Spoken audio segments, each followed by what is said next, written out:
Pensiero del giorno mercoledì 14 maggio. Essere fiduciosi. Fiducia. Beato l'uomo che confida in Dio. Dobbiamo crescere nella fiducia.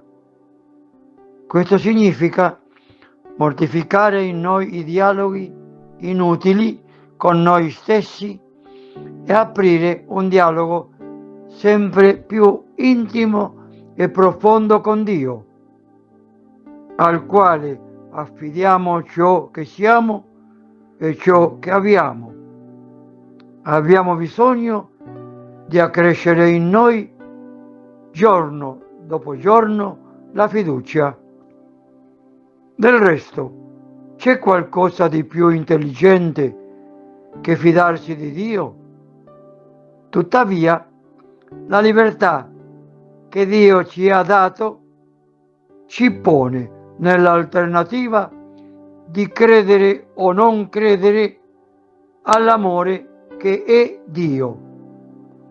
Un'alternativa assurda per chi ha fede, perché se Dio è e se il suo amore è amore, la completa fiducia in Lui è solo la logica conseguenza.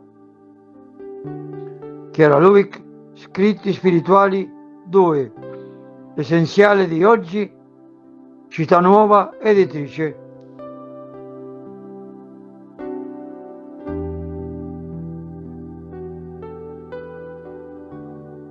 Ciao, se ti è piaciuto questo video, metti mi piace, dito in alto, e iscriviti al canale. È libero, gratuito e senza alcun impegno. Parola di vita, maggio 2025. Signore, tu conosci tutto. Tu sai che ti voglio bene. Vangelo di Giovanni, capitolo 21, versetto 17.